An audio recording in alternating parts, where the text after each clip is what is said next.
Hello everyone and welcome to my Bachelor Nation official channel. I hope everyone is having a wonderful day. Before we begin, please hit the subscribe button and gives this video a thumbs up. The situation surrounding Jeremy Simon and Bailey Brown in Bachelor in Paradise Season 10 became one of the most discussed controversies of the season, not just because of what Jeremy did but also because of what the other contestants chose not to do. At the heart of the matter was the question of loyalty to the truth, loyalty to a fellow castmate, loyalty to friendship, loyalty to the game, or loyalty to one's own chances at securing the massive $500,000 prize promised at the end of the season. Reality television thrives on moral gray areas, and this was one of the most striking examples the franchise had seen in years. For viewers at home, the answer seemed obvious. If everyone knew that Jeremy had secretly reached out to Susie Evans behind Bailey's back, then why did no one else speak up until Brian Otts finally chose to tell Bailey during the secret rendezvous twist? Why did they all keep quiet and allow Bailey to continue in ignorance, smiling beside a man who had openly betrayed her trust? To answer that question, one had to peel back layers of group dynamics, competition pressures, and individual insecurities that had come to define this unprecedented season of Bachelor in Paradise. First, there was the undeniable influence of the money. In previous seasons, Paradise had always been about finding love, or at least the facade of it. Contestants paired up because they wanted screen time, Instagram followers, or the slight possibility that lightning might strike and they'd find a genuine connection. But Season 10 introduced the radical twist of a $500,000 cash prize awarded to the last remaining couple who endured to the end. This incentive fundamentally altered behavior. It was no longer just about whether you liked someone or not, it was about whether you could make a partnership work convincingly enough, strategically enough, to convince both the producers and your fellow contestants that you deserve to outlast everyone else. Money made people tighten their lips. Money made them view honesty not as a virtue but as a liability.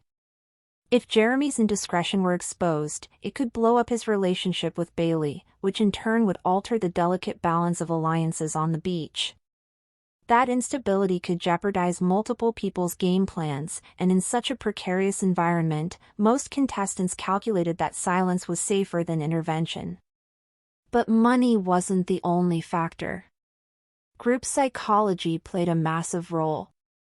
Everyone on that beach lived in a microcosm of social pressure. To speak up was to risk being labeled a meddler or, worse, a villain. Many remembered the fallout from past seasons where contestants who exposed secrets or spread information were immediately painted as antagonists, regardless of their intentions. In this case, Jeremy had done something wrong, but he was also popular. He was charismatic, athletic, and had a reputation as a fan favorite from Gen Tran's Bachelorette season. Several contestants admitted off-camera in exit interviews that Jeremy commanded a kind of alpha presence on the beach. He was the guy others wanted to align with, not oppose. By contrast, Bailey was sweet and genuine but didn't wield the same kind of social capital. In the strange, high-pressure environment of Paradise, protecting Jeremy, or at least refusing to challenge him, felt like the safer move for those who wanted to maintain their own status. And then there was Jeremy himself. He was not careless in how he handled his secret contact with Susie. From the moment he dialed her number, he constructed a narrative that he could later use as cover. He casually dropped comments to castmates implying that Bailey already knew about the situation, that he and Susie had exchanged words for closure, and that Bailey had taken it in stride. To some, it sounded plausible. To others, it was a thin cover story. But because he delivered it with confidence and because Bailey herself never showed signs of suspicion, the rest of the group convinced themselves there was no need to push further. People wanted to believe Jeremy because believing him kept things simple. To question him would require a confrontation, and few were eager to take on that burden. Brian Otts, however, was different. Brian was not particularly close with Jeremy, nor was he deeply entrenched in any of the dominant alliances. That gave him a degree of independence. He also happened to be the one with the most direct knowledge of Jeremy's phone call with Susie. Unlike the others, who had only heard snippets or hints, Brian had been present enough to understand that Jeremy's intentions were far more serious than closure. Jeremy had told Susie that he wanted to propose. That changed everything.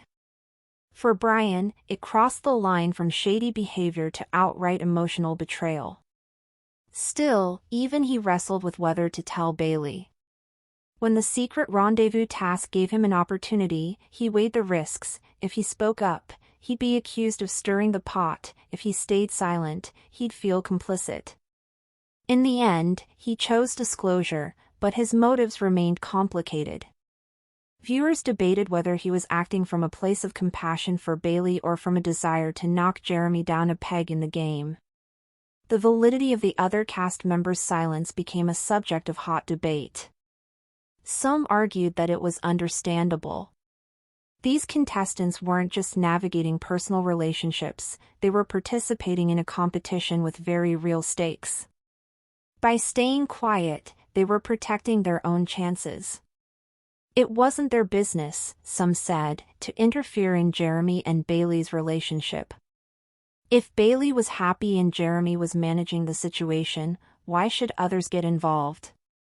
After all, meddling often backfired. On the other hand, many fans felt the silence was inexcusable. They believed it revealed the toxic influence of money and competition, turning good people into cowards who prioritized strategy over basic human decency. Bailey had the right to know the truth, and withholding it from her was an act of betrayal in itself. Reality Steve's reporting added another layer. According to his updates, some cast members had privately expressed discomfort about Jeremy's actions but didn't feel they had enough evidence to justify confronting him or telling Bailey. They claimed they had only heard rumors or second-hand accounts, and without first-hand proof, they didn't want to insert themselves. This explanation carried some weight, but it also felt like an excuse. In a tightly controlled environment like Paradise, information flowed rapidly. Everyone knew more than they admitted, and the collective decision not to speak up looked, to many viewers, like a pact of silence rooted in fear and self-interest. When the truth finally came out on screen, the fallout was explosive. Bailey looked visibly crushed, blindsided not only by Jeremy's betrayal but by the realization that her so-called friends on the beach had known and said nothing. She asked pointedly during her confessional, "Did no one think I deserved to know? Or was I just supposed to keep smiling while he lied to my face?" Her tears and confusion resonated with fans, who flooded social media with outrage. Some directed their anger at Jeremy. Thanks for watching. If you likes this video, do not forget to subscribe to my channel and do not miss any update.